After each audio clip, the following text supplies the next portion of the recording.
go through. That video was over an hour, and when I tell you I have all these little things, I have plastic things all over the place, I have stuff from the shoes, I have makeup still all over the bed, I have bags and boxes, and just this bed is literally outrageous.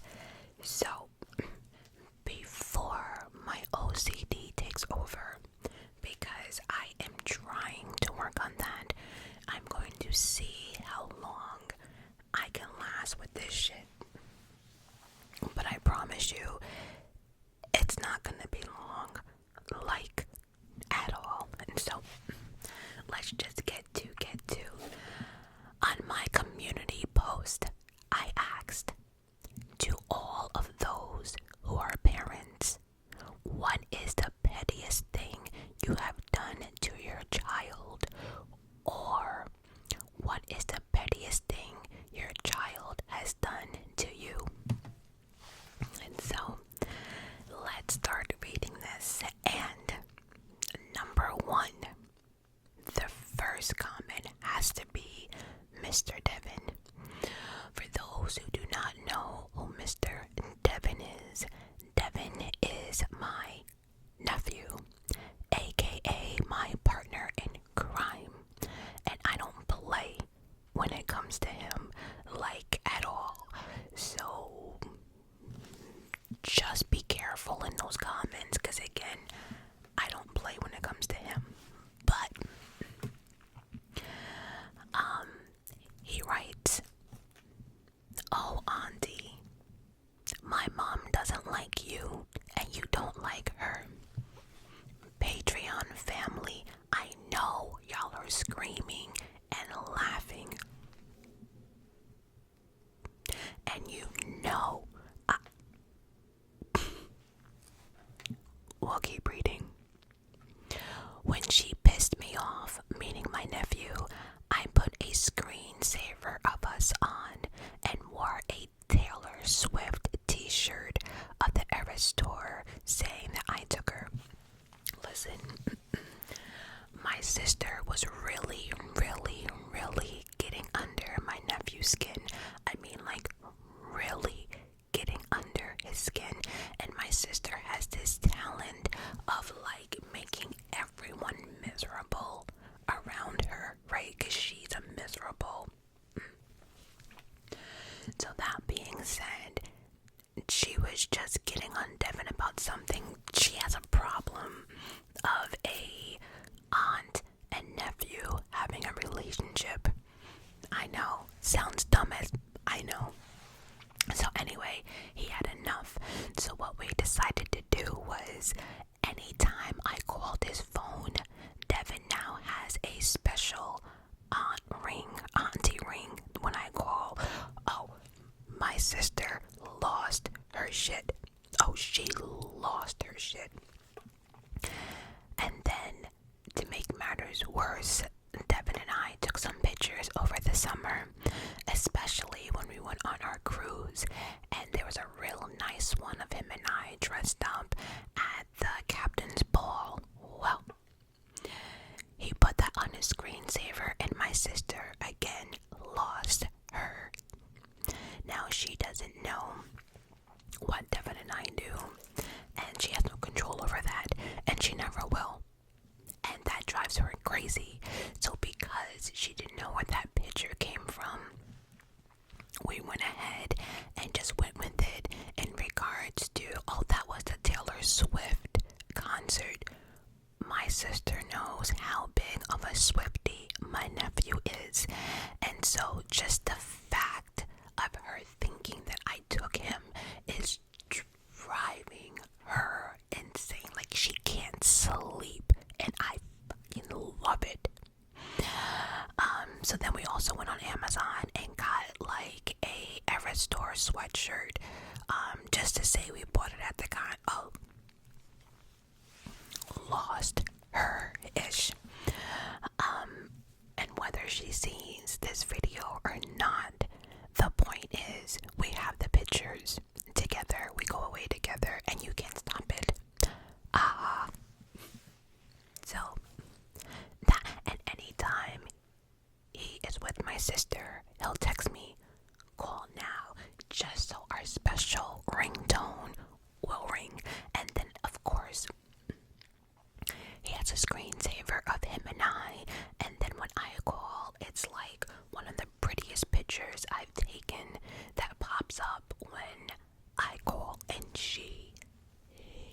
hates it, which brings me nothing but joy.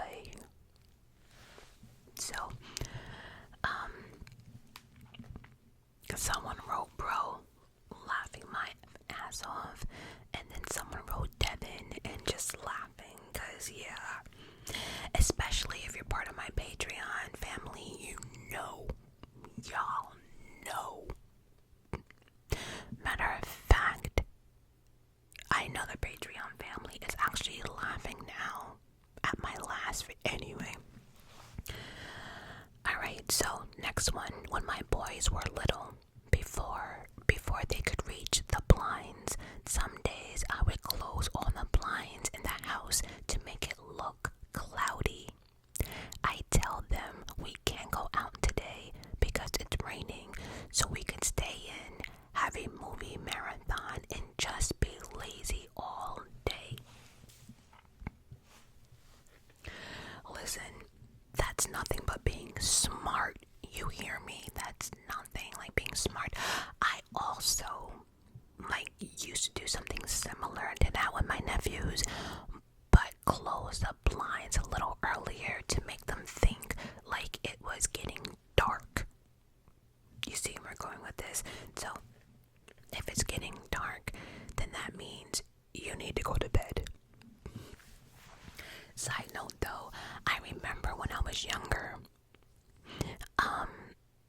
I remember my parents putting me to bed like at 7:30, 8 o'clock, and like with daylight savings, 8 o'clock can still be sunny as hell. I used to be so confused. So confused. Oh, this one has a comment. Oh, someone said the same thing. Smart. Very smart.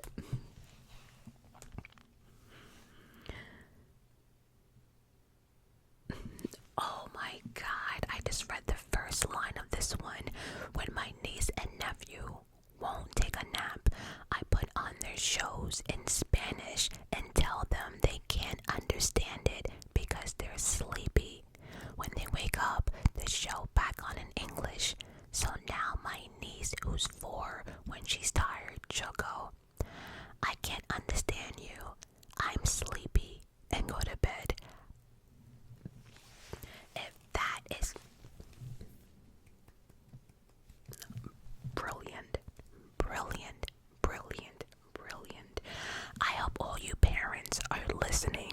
Not even parents, anyone that's babysitting or got small children, nieces and nephew. These are... Oh, and we have a reply. Oh, someone else said, this is so funny. I remember my dad used to do this. Someone else did that. You know what? I can become very creative. That's something I would not have thought of though. Like switching the language. Oh, this family is the best.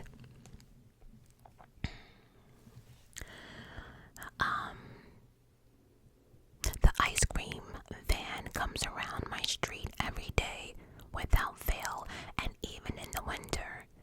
So without fail, my daughter wants an ice cream every day.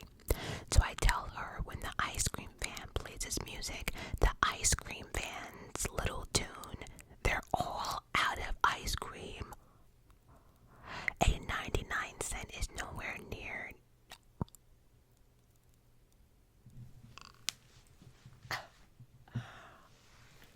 What? Listen here.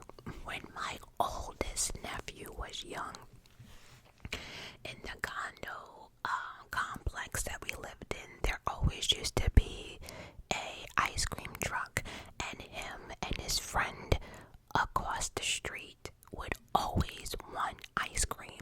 Now the ice cream truck does not come around New York during the winter, but I tell you this, like once May hits, like right before Memorial Day, all the way through September, the ice cream truck, they always wanted ice cream. It was to the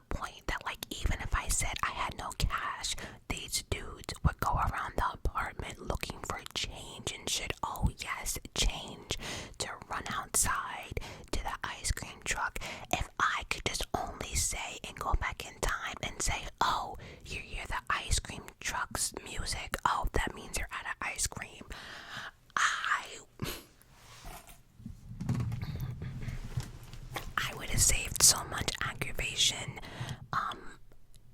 money, all of it. Now I have a question about the ice cream truck though, right? Then how do you explain when other kids run outside and you just told, I'm sorry, was it your daughter? And so when your daughter sees other children getting ice cream, what do you do or say? But that is brilliant. See, Devin's not really into ice cream, but he's 15, so that wouldn't even work right now with him. But that's genius.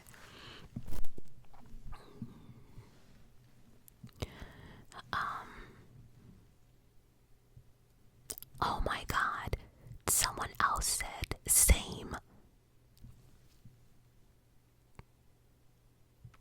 I'm trying to think when I was younger. You know what it is? I don't think, well, I know. Even now, I am not really a big ice cream person, but anytime I was at the park though, we would get ice cream from the ice cream truck man. But I guess maybe because with me, when I heard the ice cream truck, I did not run outside. I didn't.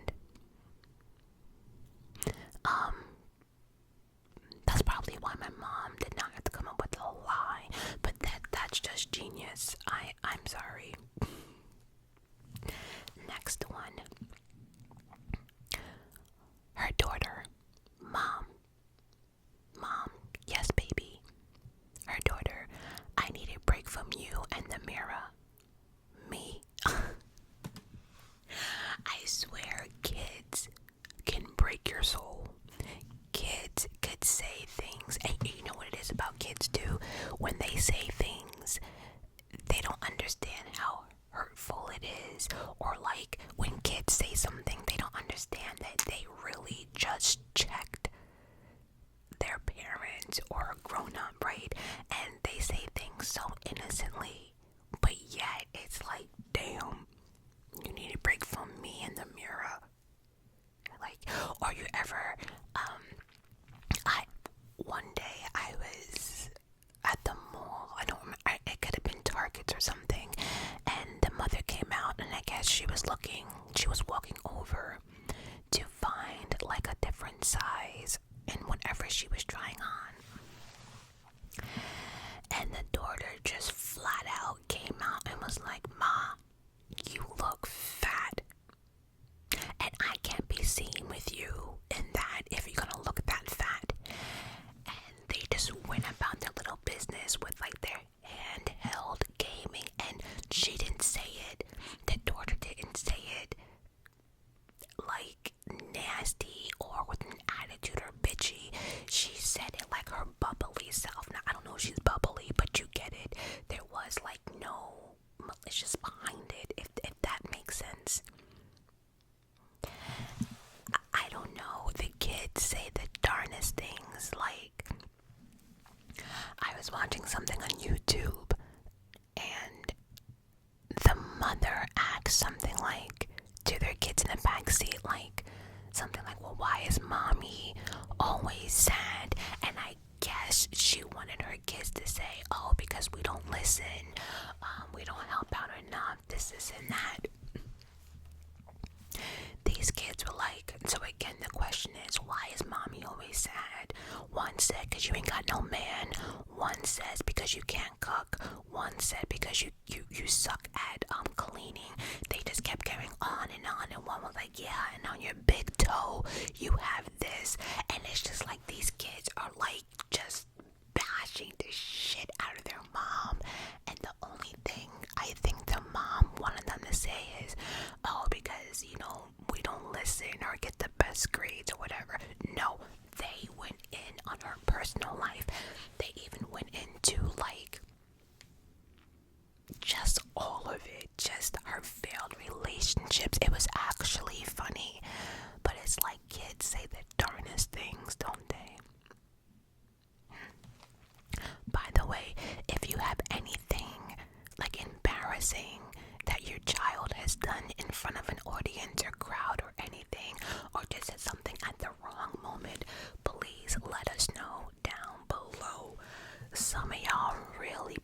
my day because I be in my room just laughing a fool. The tooth fairy in my house has forgotten to come by sometimes. I loved how you phrased that. The tooth fairy in my house has forgotten to come by sometimes. I have a question. What is the rule with the tooth fairy? Like, is there one? Is there a rule? Like, Santa can come after Christmas, right? And Santa can come after you wake up. So, the question I have for a tooth fairy for, your children, what is the rule about that? Is it like $1? Does it up it to 2 as you get older? Or the more teeth you lose, is that more money? I'm just curious, what is the rule? And if like the tooth fairy doesn't come in 2 days, does that mean that's it? Or are kids still getting like a quarter? I have no idea. My nephews really weren't into the tooth fairy. It was just like they lost a tooth, here's $5, one of those. It just wasn't, we're not doing the whole tooth fairy situation. We're just not. But I am genuinely curious, in your household, what is the rule with the tooth fairy? Please let me know down below. But let's start this off. Again, the tooth fairy in my house has forgotten to come by sometimes. Laugh out loud. I told my kids it was because they didn't brush enough, so the fairy didn't take dirty teeth.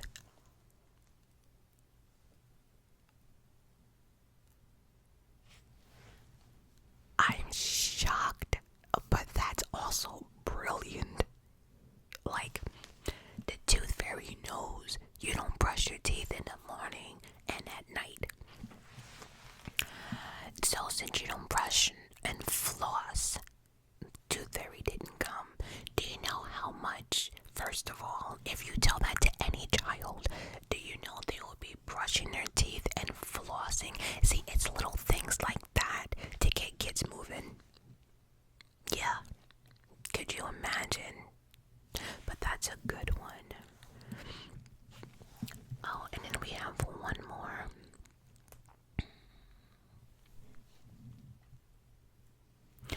I asked my mom, since I'm not a mom yet, she said the pettiest thing she did was come to school with me in elementary school when she got a call home that I was acting like a fool in class. She then came the next day to try and embarrass me. Well, it worked. I remember she wore bad makeup, like this bright red lipstick. She looked like a clown. Her hair was all ratty too. She kept gargling her water, stomping around the class, giving my friends high five and doing things I guess my teacher said I did. I wanted to crawl under my desk. She left after an hour, and let me tell you, I was quiet and good the rest of the school year. Baby, let me tell you something. As I got older, I said to myself, I don't know how I feel about parents embarrassing their children, right? Because sometimes that can have a negative effect, right?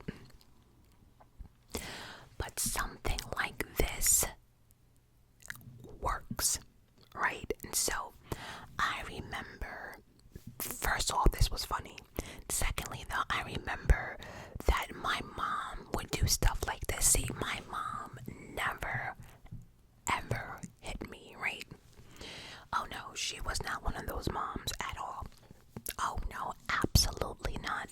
She would be one of those moms that would secretly like pinch you, and you'd be like, ow, and people look at you like you're crazy because like no one touched you, your mother barely moved, but somehow or another she was able to get right under somewhere and pinch the out of you, right?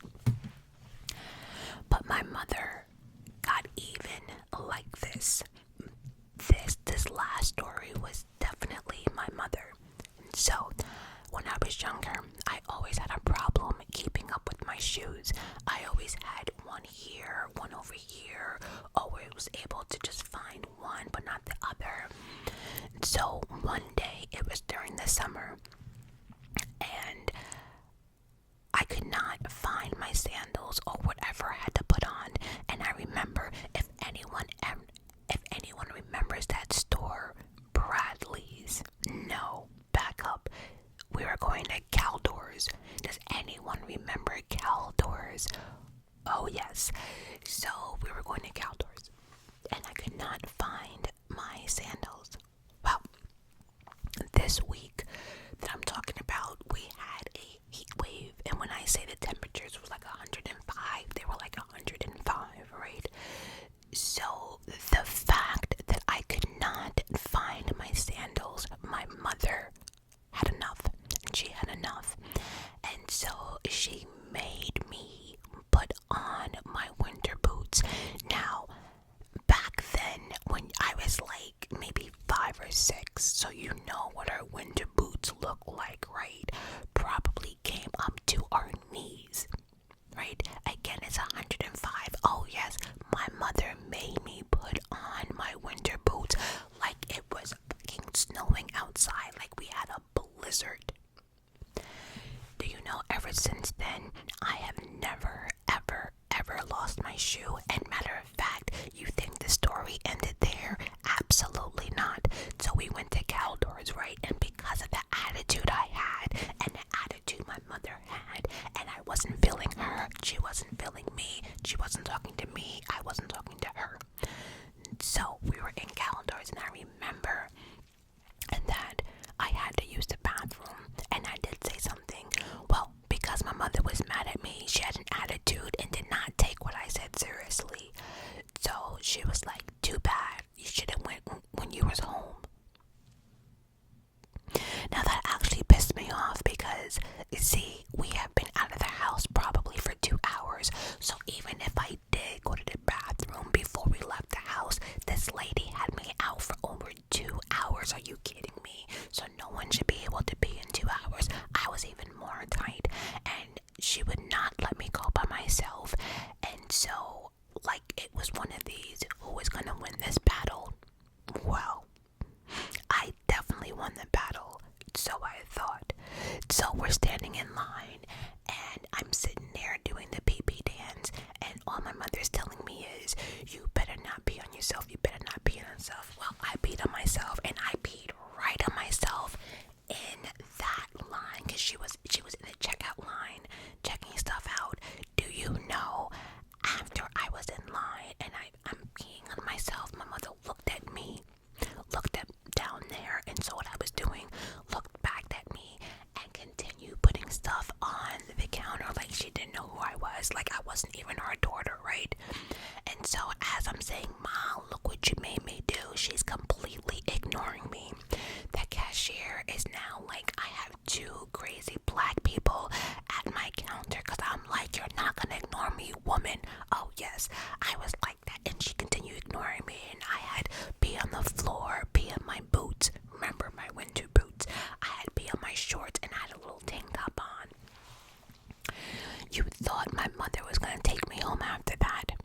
Absolutely not. Then we had the audacity to go grocery shopping. My mother made me sit in the car. She was like, if you want to be a pissy girl, you could be a pissy girl in the car. Yeah. I didn't win that one at all. But the point of the story is, I never lost my shoes again. And then secondly, I had this habit of always losing my hats. My mother must have went through 1 billion hats a month, right? I never caught on to that method of like taking off my hat and putting it in my sleeve. Never got on to that. And so one day, she was just completely fed up with me. And I don't remember where we were going. I know where we ended up, but I don't remember where we had to go. But we ended up at my aunt's and cousin's house after wherever we went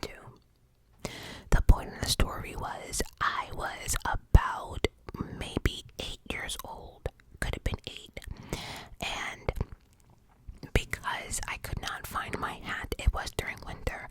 My mother was like, you know what? I done had it with you. Do you know? She went into a bag in the back of the closet that probably should have been donated years ago. You know, she still had my baby hats. So, you remember those hats like when you were 2 years old? The one that has like the ball up here and then you tie it underneath here. Well, number one, I hated any hats that tied under here.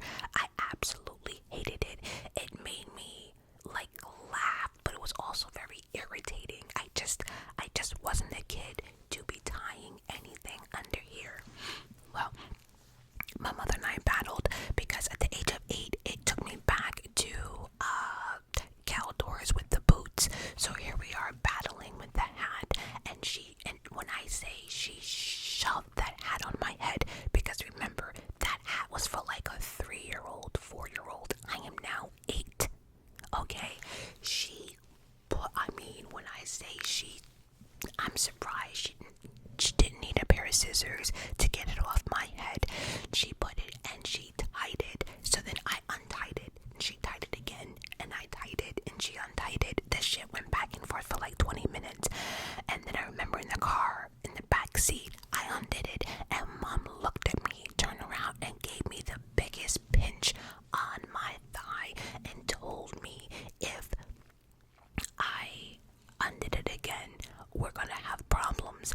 And you know that tone or that point when you know your parents mean business, so you back the fuck off. That's what I had to do.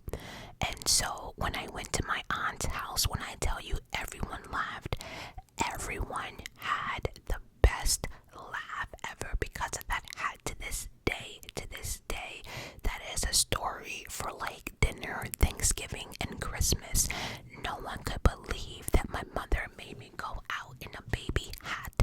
And for some strange reason, I want to say we went to my sister's like school concert or winter concert or some nonsense. And yeah, she did that, but never ever lost my hat again. Yeah, my mom could be petty. She could be petty. I'm trying to think if there was oh, you know what my parents used to do when I was younger? If it was like any show that I wanted to stay up for, or like, you know, let's just say Saved by the Bell, right? Because I had to think about when I was like that age. So Saved by the Bell, right? My parents secretly like would record some episodes, and so when I thought it was supposed to be a new episode, they would put it on for me. Little did I know it was actually recording a rerun, and I'm like, oh, no new episode tonight. They're like, well, you better go to bed. And so I would go to bed, and it wasn't until I caught on maybe like a year later when people be like, oh, did you watch yesterday's Saved by the Bell? Just use an example. And I'd be like, nah, it was a rerun. They'd be like, no, it wasn't. And I'd be like, yeah, it is. Come to find out, my parents would use that excuse for a couple of my shows just so I can go to bed. Petty. Just say I couldn't watch it. You went that extreme. See, that's petty for me. Like, why? I'm trying to think. Another time, right? This is my sister, right? Another time, well, my sister, she must have been like maybe 16, 17 years old, right? Actually, well, around that age, my mother had this rule that we could not date or wear any type of makeup until we were 16 years old. So, truth be told, I don't know if my sister was of age or not, but I do remember that my mother was going to work, and you could not catch my mother dead without any makeup. She would not. My mother used to put on makeup just to go to the mailbox. I remember one time I had to get rushed to the emergency room, and I had to wait because she had to put on makeup. So anyway, my my mother, if you didn't know, she was a nurse practitioner, and so she had to go to work. But at this moment in this story, my mother was just a RN. She was going to school and everything else to be a nurse practitioner. The point is that she went through her makeup bag and realized that some of her makeup was gone. Well, it wasn't me, because my sister and I are 6 years apart. So if my sister was just hitting 16 before, my parents got divorced, I was like 10. And so my mother knew that it wasn't me who took the makeup. So my mother, I kid you not, you would think that she would put on her uniform and stuff to go to my sister's school. Absolutely not. Just how, like this last story, my mother came to the high school with her robe. And back then, my mother used to wear curlers in her head, her slippers. Like, my mother went to school looking as ghetto as she could. No makeup. Pissed the off that my sister had the audacity to take her makeup and then take it to school. Not only did you use it, you took it to school. Oh yes, my mother went to school to get her makeup back. Oh yes, she did. My sister was so embarrassed. But let me tell you like this. After my sister left for school that day, she went wherever she needed to go to buy her own damn makeup, because she knew my mother was not playing. So you see, at one point I thought embarrassing your children was something bad, but I guess it depends on how you do it. Last story, I promise, because I keep thinking of stuff. I was in 8th grade. I will always remember this. I was in 8th grade. It was my first time in Catholic school, because, again, Patreon family, but I was a little badass when I was younger. Got kicked out of school, ended up in Catholic school. This was my first year, and so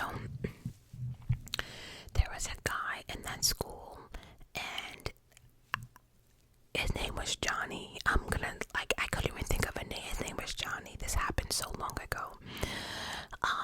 And Mr. Johnny, Johnny was I would say the class jock, everybody wanted to be his friend. He run or ruled everything. What he said went. He was athletic. He was all the things people wanted to be. I couldn't care less, but it is what it was. So because he was this and that, he never wanted to do homework. He was always hanging out on the streets, whatever. So he was failing tests back to back to back to back, not handing in homework. If he handed in homework, it was incomplete, all this stuff. Back in my days, if you failed any test or didn't hand in homework or something, your parents had to sign something and then you brought it back to school. Well, Johnny was bringing all this stuff back, but it dawned on the teacher that it's weird how the mother would not be calling to find out why their child is failing this, that, or why the mother hasn't been calling in regards to, why is my child failing, and just a mother not being concerned about their child's education. And so the teacher that night decided to reach out to Johnny's mother. As you know, or can guess, Johnny's mother had no clue that he was failing this and that. And that's how everyone found out that Johnny was actually forging his mother's signature. So when the teacher and Johnny's mom spoke, Johnny didn't know none of this at all. He was still hanging out outside. He was still doing whatever he wanted to do. The next day, we were all in school, in class, and I remember we were doing English, and this was the time that we had to open up our book, and the teacher made everyone read at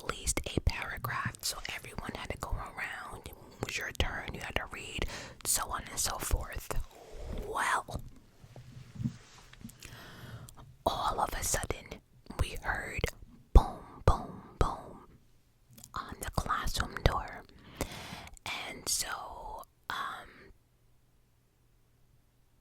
God, I want to say her name was Miss Massey. What's her name? I can picture her face, but anyway, she went to open the door. She was a tiny little thing. When I say tiny, I say like she couldn't weigh no more than like 80, 90 pounds. She was a health fanatic, always in the gym, and I remember she always used to drink Diet Pepsi, not Diet Coke, Diet Pepsi every day with a straw. Every single day, non-stop, was a Diet Pepsi. Anywho, she went over into the door, and what do you know? It's Johnny's mother at the door. Well, of course, Johnny's like, what the F? So she was like, come here. Now, just to add to the story, because some of y'all might understand, Johnny and his mother were Haitian. There's something about island parents, right, that you cannot embarrass an island parent or do anything to embarrass the family, them, anything. That's just an absolute no-no. And one thing about island parents are they don't play when it comes to education. They absolutely do not. So this was a disaster waiting to happen. And so outside, I guess Johnny or the mother thought they shut the door, but they did not. The mother was going in on Johnny, and then when Johnny realized, because even the teacher, she was just like, because she knew she caused this. I mean, she had every right to cause it, but she knew the mother was there because of their conversation last night. So when Johnny went to try to close the door, the mother went ballistic, and when I say she slapped the shit out of him, but it wasn't just one, it was pow. So when he went this way, pow, she was back in this way, pow. So it was like pow, pow.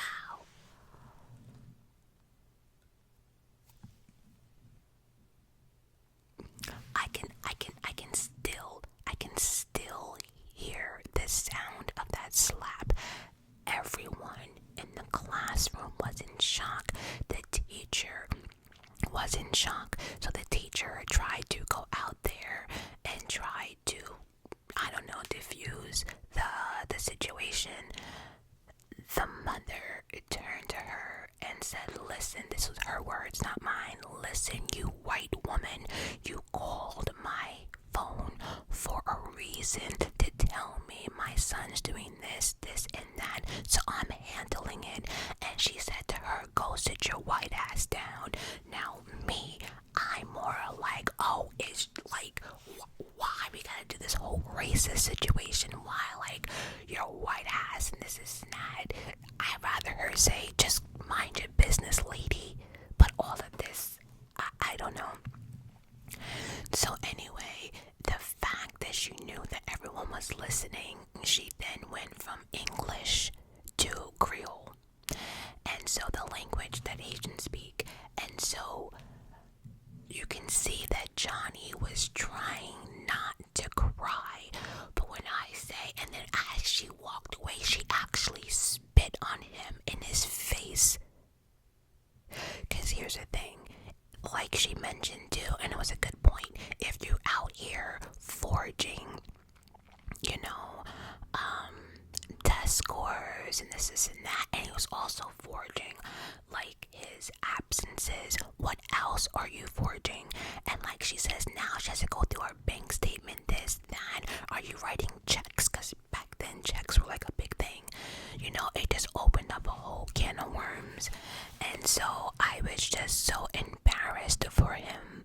I felt bad. Even the teacher felt bad because we did go back to reading, but like she just completely skipped over him when it was his time